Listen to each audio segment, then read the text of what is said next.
Hello and welcome to BBB News. I'm your host Holly Gannon. And I'm your host Ciara Gorman. And I just have one question for you. Do you like your honey? I love my honey, Holly. Well, I'm afraid I have some breaking news. You might have to stock up because we have just been informed on some breaking news that there has been a varroa mite infestation which is affecting the bee population of Ireland. It is really terrible and I don't know what to think, to be honest with you. Varroa mite's not already an issue. It was an issue, but we've got to learn more about it. So therefore, we're going to pass you over to Carter, who is in the podcast studio and is talking to a lovely special guest who is an ag science specialist. So over to you, Carter, in the studio.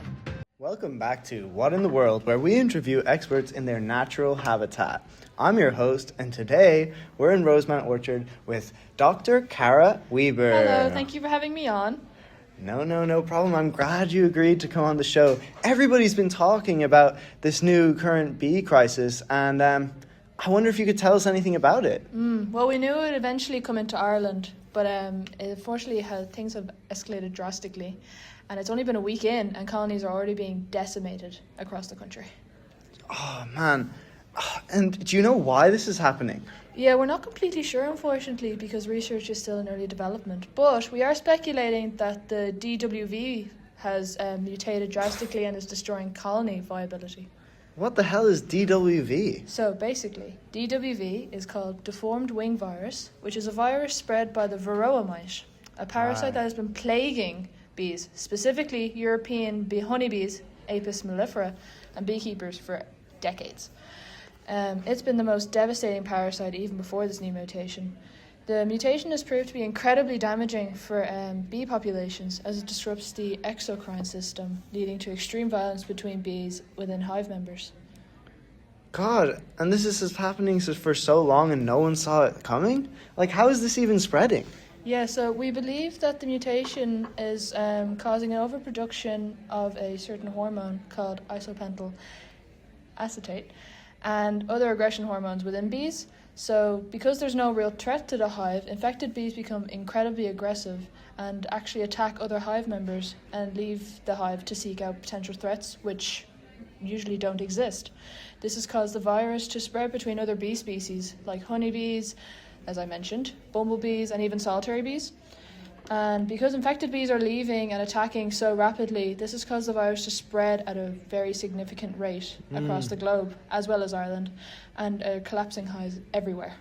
God, bees are really screwed, aren't they? Yeah. But how does this affect us? So I fear that this sudden disappearance of bees will have a very large impact on jobs in the agricultural sector across Ireland. Yeah. Bees are crucial in pollinating many crops, as we already know, like fruits, vegetables, nuts, seeds, those ones.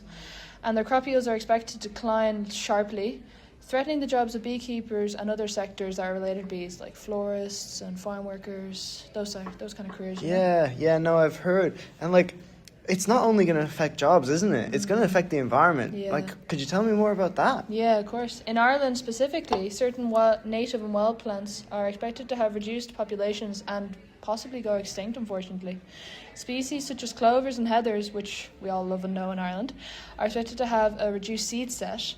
So that means they may not be able to produce as many seeds as before due to a lack of pollination. And this will mean a significant decline in their populations over time. This is not something that will be immediate, but it could happen now because of the bees. Right.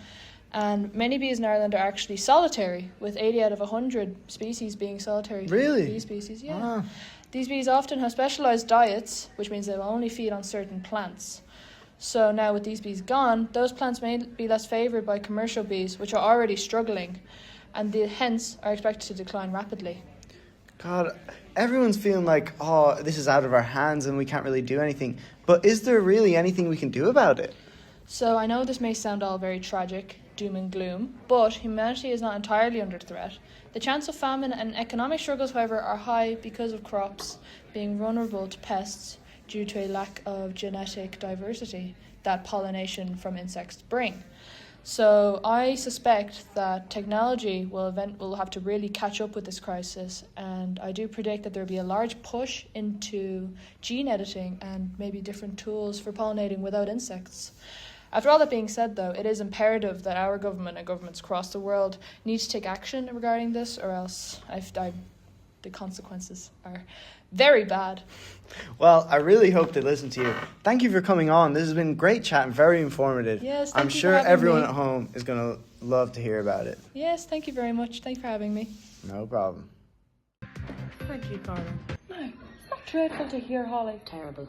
Who knew such little things could have such a large effect on the world and our climate? Don't know what to think. It's terrible. Especially about the crops. Now, how does that affect us in real life? Well, we're going to have to pass you over to the real specialist. We're going to pass you over to one of the farmers who will be discussing the bigger impact on the crops and this infestation and how it's going to affect Ireland as a country. This could be really, really bad. Hey, I don't know how I'm going to live. I don't know either. Pass you Over on. to you now. Over to you. I'm here in County Dublin speaking with local farmer Vanessa Bloom. Vanessa, how has this bee crisis affected you? It's been really, really tough. Without any of the bees, there's been absolutely no pollination, and my apple trees haven't flowered at all this year. We've tried hand pollinators and machines, but it's just really, really difficult. And what about your other crops? My clover fields are also failing, which my cattle rely really heavily on.